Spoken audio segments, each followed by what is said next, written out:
What is up, Buckeye fans? Welcome back to another episode of Locked On Buckeyes for the Locked On Podcast Network. I'm your host, Jay Stevens, also the host of the Jay Stevens Podcast. It is Wednesday, March the 10th in the year 2021. And tonight, the Big Ten Conference Tournament tips off. And to me, it might be, or it surely will probably be, the most competitive conference tournament in the country. As always, you can follow me on Twitter at jsteven07. You can also follow the podcast on Twitter as well at Locked On Buckeye. Lined up for today in segment 2, there was news coming out that the football activities were canceled or paused. Not canceled, they were paused.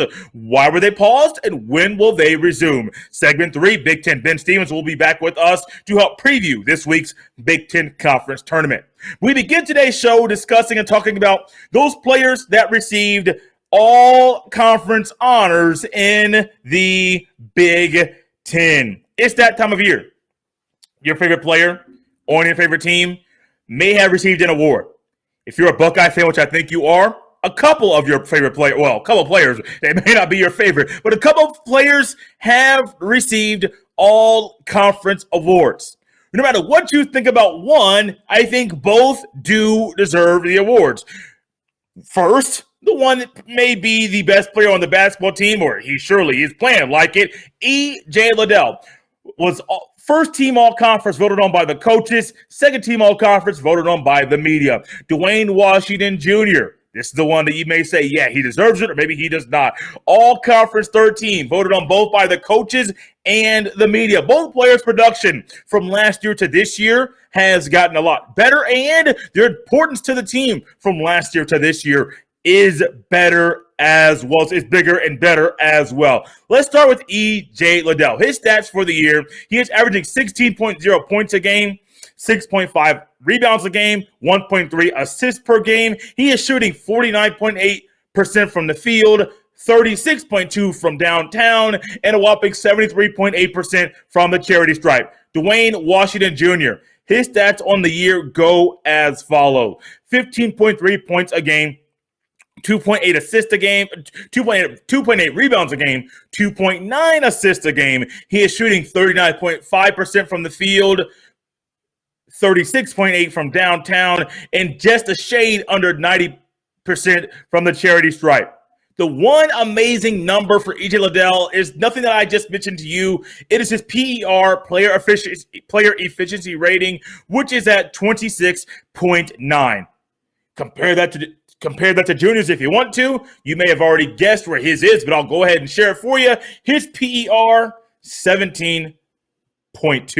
That is above his career average. His career, he's averaging a PER of 15.0, but 17.2, right where it is, 26.9. I almost said 26.2. Got to get it correct. 26.9 for Liddell. He earned it. He deserves it.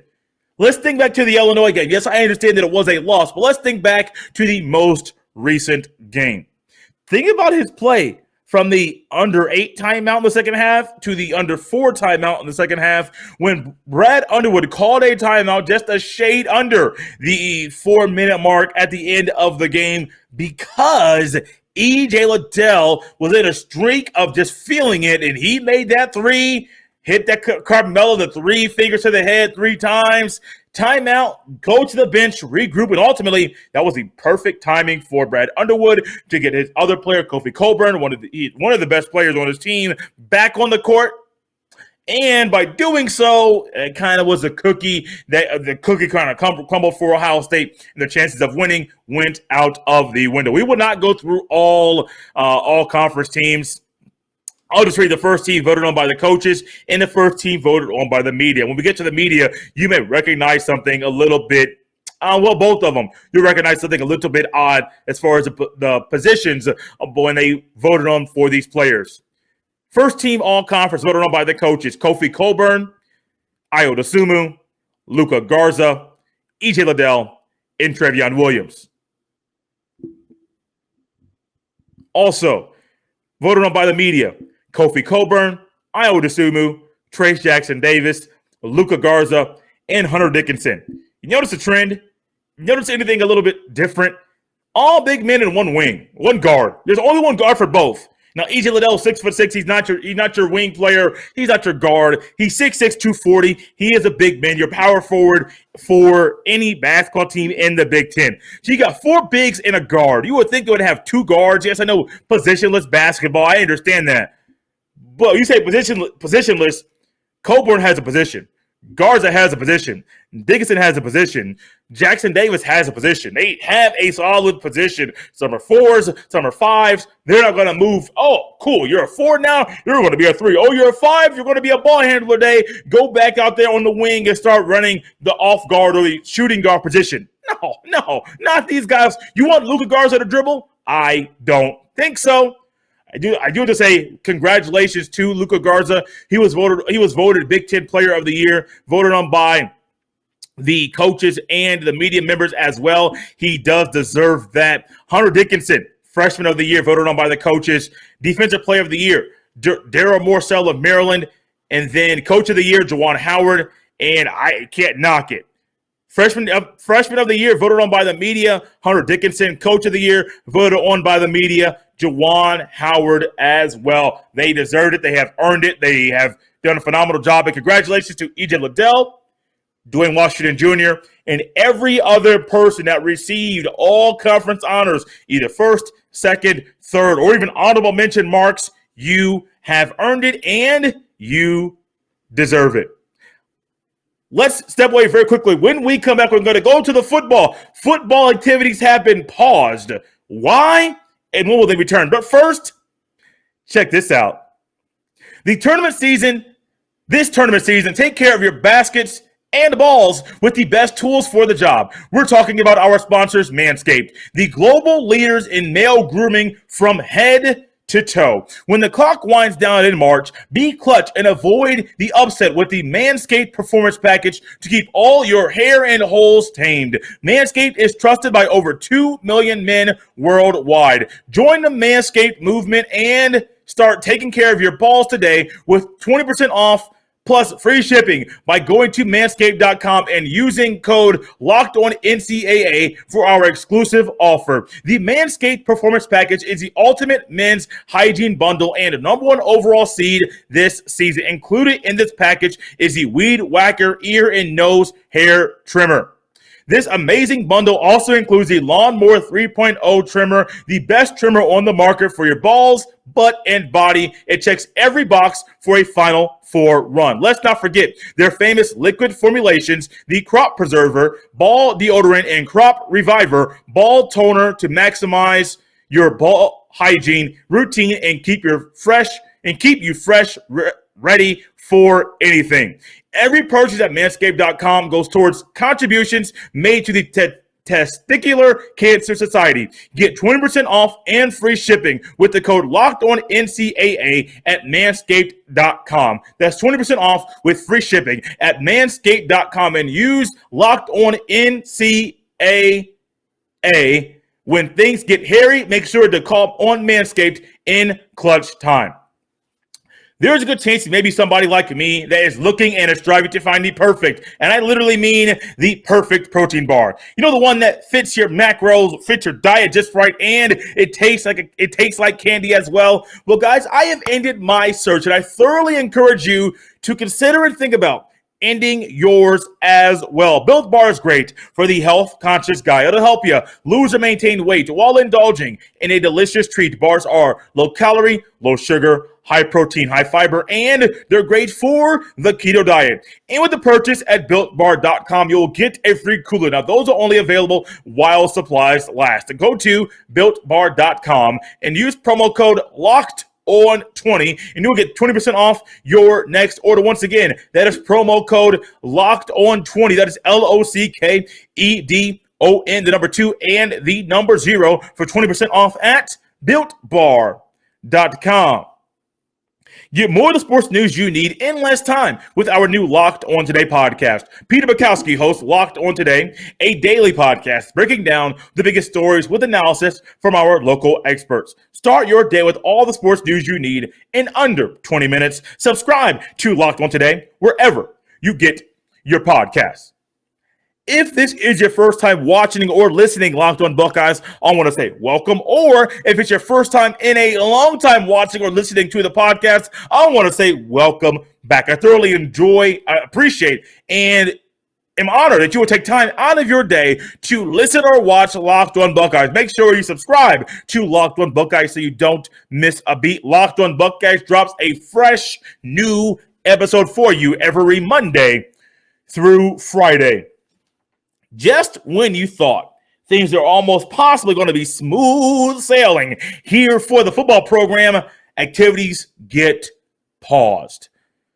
Man, it happened during the football season. You heard about 3 games getting canceled. You heard about, are we going to be healthy for the Michigan State game? Will we play the game against the team up north at the end of the regular season? Big Ten Conference Championship. Who will we be missing? Biggest game of the year, the national championship. The Buckeyes, once again, were not at full strength. And you were hoping, I won't speak for you.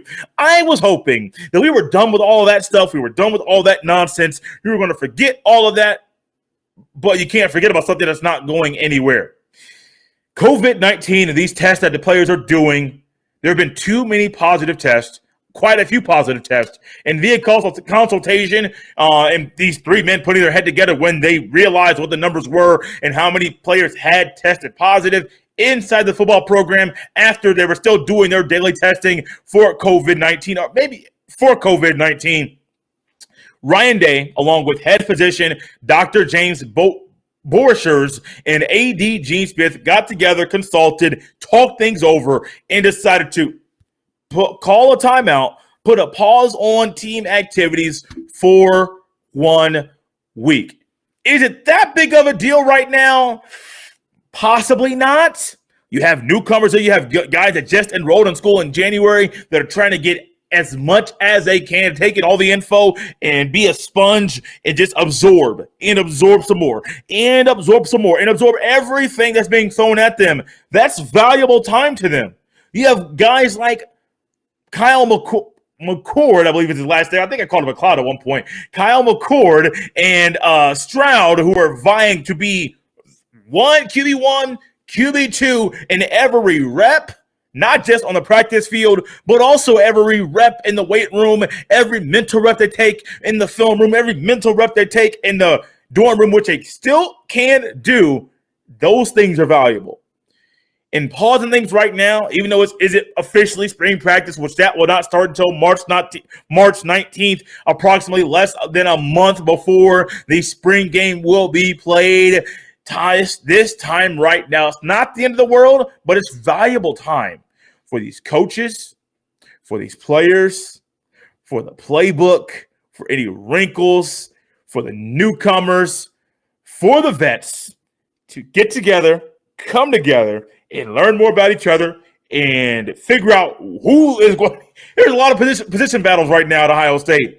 You're vying for position right now. Yes, I know officially practice has not started. Spring practice or preseason or training camp in the fall. That hasn't started.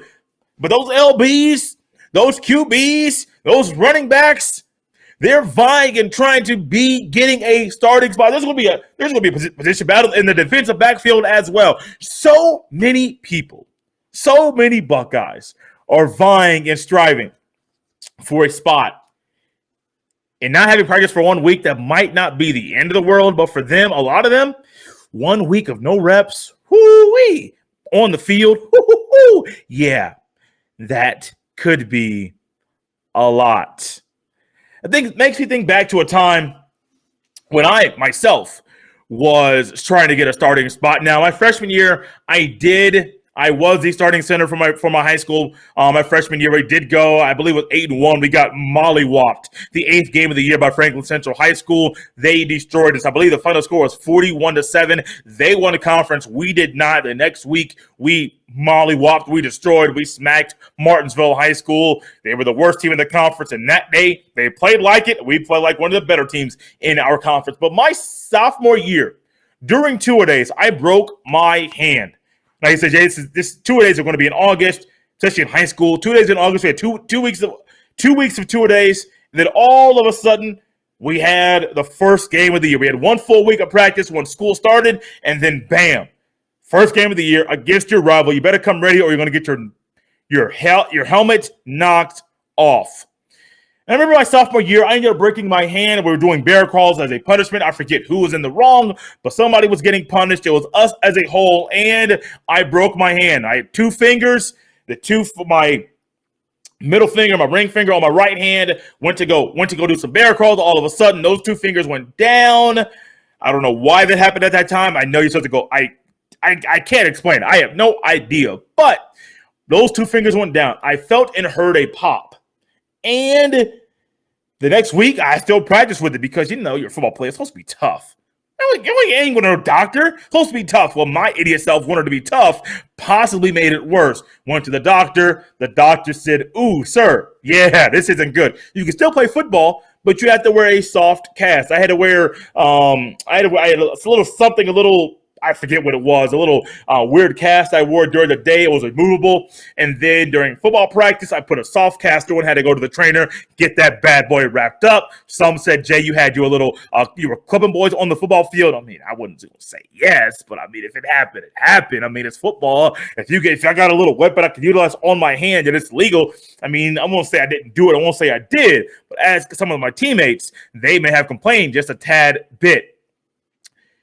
And when it broke my hand, I had to come back on it. I had to strive. I had to fight to try to get any playing time my sophomore year on JV because of a broken hand. I remember a scrimmage before our first game of the year. The guy that was in charge of us on JV said, "Jay, you're not playing." I said, "Why? Why not? Well, why can't I play?" He said, "Because your hand." I don't care. That's what I'm thinking. I'm just saying. I'm 16 years old. I want to play. I don't care. But he said, "No, for your own safety, for you, you're not playing." And I do believe those reps that I lost at that time, game 1, game 2, game 3, they started playing. I was doing well in practice, but not well enough to win over the coaches and me saying, "Ooh, yeah, you should go ahead and get the starting job." That right there, I think those reps that I missed due to a hand, and I had to change positions going from center to guard. Yeah, it's a similar footwork, but not the same. I think that right there kind of messed up and kind of altered the mind of the coaches. Same thing here. No injuries, hopefully. No injuries are hopefully going to happen, but those missed reps could be very, very key to someone winning or losing. The lucky thing is, this isn't spring practice. This isn't even training camp. They don't have to make the decision about who's going to start right now. Someone losing reps, it's an okay thing that everyone's missing them, but those newcomers, those youngsters, they want to get as much playing time, as much reps, mental reps as they can get. Going to step away very quickly. When we come back, Big Ten Ben Stevens will be joining us as he's going to get us prepared for the Big Ten Conference Tournament. But first, check this out. BetOnline is the fastest and easiest way to bet on all your sports action. Football might be over, but NBA, college basketball, and the NHL are in full swing. BetOnline even covers awards, TV shows, and reality TV. Real-time updated odds and props on almost anything you can imagine. BetOnline has you covered for all the news, scores, and odds. It's the best way to place your bets, and it's even free to sign up. Head to betonline.ag on your computer or your mobile device and make sure you use promo code Locked On when you sign up and receive your 50% welcome bonus on your first deposit. Once again, that is betonline.ag. Go there on your computer or your mobile device and make sure you use that promo code Locked On. That is LOCKEDON to receive your 50% welcome bonus on your first deposit. BetOnline, your online sports book experts. Cade Cunningham, Evan Mobley, Jalen Suggs.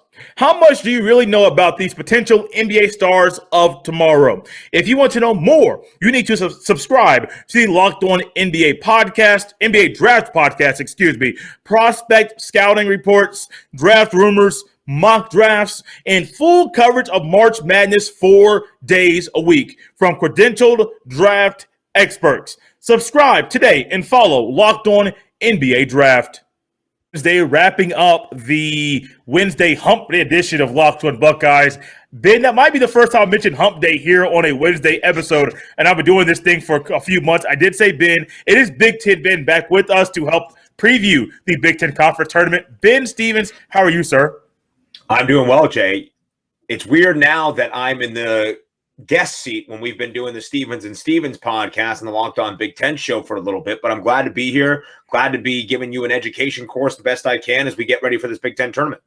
Absolutely love it. And those of you that have not checked out Stevens and Stevens on Locked On Big Ten on Mondays, go ahead and check that out every Monday. Ben and myself, he is the host, I am the guest. We'll be recapping the weekend. We're wingmen together, two co-hosts together. There is no sort of I am the host and you are the guest. It is a symbiotic relationship, my friend.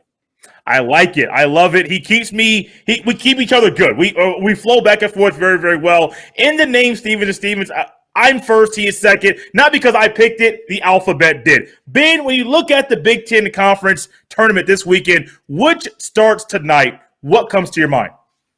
A lot of things. First, when I look at the top line with the top four seeds that all earned a double bye, the biggest question I have is what is the health with two of the top three seeds in the tournament, that being the number one overall seed in Michigan and their outstanding guard, Eli Brooks. Will he be able to play? And then also for the third seeded Iowa Hawkeyes, what is the status of Joe Wieskamp? If both of those guards are out, it really opens up some possibilities for some other teams to make a run. And I think certainly it ties into the fact that Illinois has the easiest path of claiming a Big Ten Conference tournament title. And I know that Illinois is on a little bit of a hell path, if you will, when they are a little bit upset they did not get a share of the Big Ten regular season crown. So I think they have a lot of motivation for this Big Ten tournament this week in Indianapolis. Another thing I look at, Jay, is those Ohio State Buckeyes. And I think it's a small silver lining for how these struggles happened down the home stretch of the regular season for the Buckeyes to be playing on Thursday, to be playing tomorrow, to not have earned that double bye and to be the number 5 seed, because I think Chris Holtmann and company need a win and need to generate some positive momentum heading into the rest of this postseason, because I still believe that Ohio State is a Sweet 16 Elite 8 caliber team. They just need to see a couple more shots go through the hoop, and they need to start to find that winning momentum they had about for most of the Big Ten season. And I think playing on Thursday against either the winner of Northwestern or Minnesota gives them a good opportunity to get back on track. You mentioned Joe Wieskamp, and last I checked, and I checked some things before we hopped on together, he is still not expected to play in their first round. Well, if I say first round, it would be the third round game that they're playing in the Big Ten Conference Tournament there on Friday, March the 12th, which is huge. If he's gone, that's a leader, that's a scorer, that's a guy that defenses have to respect when he has a ball in his hand, or if he's behind the three-point line, you have to respect him. When you look at the first day, the games that are going to be tonight, Minnesota versus Northwestern, Nebraska, Penn State, who do you think wins those matchups? So go right to predictions right now, Ben. Well, let's start with the 11-14 matchup, Penn State and Nebraska. I think the Nittany Lions, who actually have a really good offense, win that game and win it pretty well. Yes, Nebraska did beat Penn State for one of their 2 Big Ten wins this season and then played Penn State pretty well in their second matchup of the year. But I think the Nittany Lions, after coming back in the fashion they did in the Big Ten regular season finale against Maryland, being down 16 and coming back to knock off the Terps in a game that Maryland could have used to solidify their NCAA tournament resume, I think bodes well for Jim Ferry's team. And kudos to them, because Jim Ferry taking over a very intense, very difficult situation in State College, and to have his team still play this well and to generate some wins and play the strength of schedule they did. I am a big fan of what he has done this year, and I think Penn State gets the win to advance out of the first round. That 12-13 matchup is also very enticing, and Northwestern comes into that winning 3 straight games to end out the regular season, one of the hottest teams now in the Big Ten Conference against one of the coldest teams in the Big Ten Conference in Minnesota, who lost 7 straight to end out the regular season. And the big thing for Minnesota is, what is the health of Liam Robbins, their talented big man, the transfer from Drake? If he is back and can play and be productive, then I would lean Minnesota. But I think without him and without Gabe Kalsher, who we know is out of the Big Ten tournament, then I would lean Northwestern, who has generated some positive momentum. And Jay, as you know, and the reason I brought it up for Ohio State, having momentum in March is the most important thing. So when you come into a conference tournament, even if it's been a struggle for most of your conference season, winning 3 straight games, something's working right. And I'm going to go with that team. Ben, another injury. Mentioned Joe Wieskamp earlier for Iowa. Last I checked, you mentioned Gabe, how he'll be out. Liam Robbins also expected to be out. Minnesota's first game. That's a big piece. We saw most recently Marcus Carr late in the game scored his first field goal as he struggled, when he was being guarded and being the focus of the opposing defense. a little bit struggle, a little bit harder to put the ball in the basket. Without Liam Robbins, I think it's going to be really hard for that entire team to put the ball in the basket. Ohio State, that first game that they play, I personally think they'll win, but I am looking for the details, the body language, the bench energy, the things that are the minor things because of the 4-game losing streak. Ohio State is the better team, no matter if they're playing Minnesota or Northwestern. They're automatically going to be the better team. But I want to know about the little things, those minor details, Ben, because if those minor details are good, if it's positive energy and the bench energy is high and everybody is lifting each other up, if there's bad plays, hey, don't lift your head up, keep your head up. If they're acting like that, even if they have some of those bad or dull moments where you go on a stretch of 3 to 4 minutes of no field goals being scored, you come right back after that media timeout, put the ball in the basket, your confidence boost, and you're playing the basketball that people expect you to play. I think Ohio State can be scary. I think you think Ohio State can be scary. But also, winning that first game on the 11th, it's a matchup against the Purdue Boilermakers, the only team this year, Ben, to beat Ohio State twice. Yes, and Purdue also one of the hottest teams in the Big Ten Conference. If I were to rank them, I would probably put Illinois at the top just because of the level they have beaten in the Big Ten Conference and where they rank in college basketball. Purdue would be number 2 and then Northwestern number 3 coming in on that 3-game winning streak because Purdue has won 5 straight games to end out the regular season. Their supporting cast around Trevion Williams has stepped up. And Trevion Williams, who is one of the best big men in all of the Big Ten Conference, making the first team, I think, according to the media or the coaches, one of the two, put him on the all Big Ten first team. He has been outstanding this year. And now you add in the other pieces that have also reached a pinnacle of their play this season. In the freshman Jaden Ivey, in the freshman Zach Edey off the bench, the other 2 talented freshmen in Mason Gillis and Brandon Newman. And then I think one of their leaders on their team, Sasha Stefanovic, who has that experience with Trevion, starting to find his stroke. He's a lethal shooter from deep and also just a guy that brings together that camaraderie along with Eric Hunter Jr., who I think is one of their better on-ball defenders. They are a really good team finding their stride at the most important point of the year. So yes, I think Ohio State, if they were to match up in the quarterfinals against Purdue, that would be a difficult game, a really good game, probably the most enticing game in the quarterfinal round that I think we would see. But I also think that it gives Ohio State a really good chance to show the country and the conference in general once again, hey, don't forget about us. Prior to that Michigan game, which was the best game of the college basketball season, we were a top 4 team in the country. We still can be there. And I do believe that Ohio State can be there. Yes, the defense is a question mark.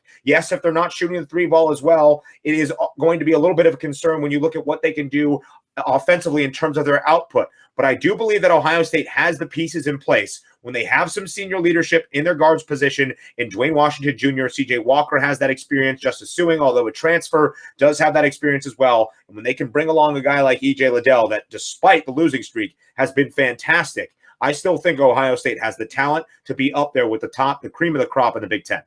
Guys, you're going to love Ben. I mean, he's saying a lot of good things that you may not hear other places. I'm always ultra critical after losses or just in general. That's just my nature when I'm trying to properly view what is the play on the court. But Ben, you said it so well. That Purdue-Ohio State game, that matchup, that could be a big thing for not just the conference, the entire country to look out and see, hey, Ohio State, can they beat Purdue for the first time all year? Can Purdue beat them 3 times in a row? Everybody knows how good of a coach Matt Painter is. Everybody knows Chris Holtmann. Think about it. If they don't go on this losing streak and Ohio State beats the team up north, Chris Holtmann might be Big Ten Coach of the Year, aside from Juwan Howard. Juwan Howard done a phenomenal job. Holtmann just got a bad stretch at the wrong time of the year. Ben, we're going to close out with a little championship prediction. We don't have enough time to go any longer. Ben, thinking about the championship game on Sunday, what do you think the matchup will be, and who do you think will win? I think it's going to be, you ready for this? And I don't think I'm endearing to the Locked On Buckeyes crowd by saying this. I think it will be Ohio State and Illinois, and I think Illinois will be the victorious Big Ten Conference champion when all is said and done, winning that tournament title. I think Illinois' path to the tournament title game is the easiest out of the conference. And I think if Ohio State can get back into the win column and the offense produces, they can knock off Purdue in what will be a good game. And we'll see about Michigan, because without Eli Brooks, I don't exactly know what they will put in this conference tournament. Still a very good team, but you see what Eli Brooks means for them, both offensively and on the defensive side of the ball as well, in terms of what they can do versatility-wise. So I would go Ohio State and Illinois in the Big Ten tournament title game on Sunday, leading us into Selection Sunday. And I think Illinois, the number 2 seed in the conference tournament, gets the job done. Illinois beat Ohio State at the end of the regular season and beat them at the end of the conference tournament, according to Big Ten Ben Stevens. That's one team. Ben, I'm nervous about Purdue. Me personally, I'm nervous about playing Illinois once again as well. Ben, please let the people know where they can connect with you via social media and check out Locked On Big Ten as well. Yeah, make sure to follow me on social media at Ben Scott Stevens, keeping you updated with everything in the Big Ten and having some fun at the best time of the year. This is March. And of course, the Locked On Big Ten podcast as well, where Jay Stevens makes a weekly regular appearance on our Monday episode, recapping the weekend. And we're going to have a lot to talk about after this weekend. And the bracket is released for the NCAA tournament. That is the Stevens and Stevens Monday episode of the Locked On Big Ten podcast. But plenty of great stuff throughout the week. And Jay, you do a great job here. So it was a pleasure to be on the show. Thank you, sir. Once again, you guys can always follow me on Twitter at jsteven07. Come back tomorrow. We will talk about and prepare and basically talk about what the mentality needs to be for the Buckeyes going into their first matchup. Will it be Minnesota? Will it be Northwestern? We'll find that out tonight.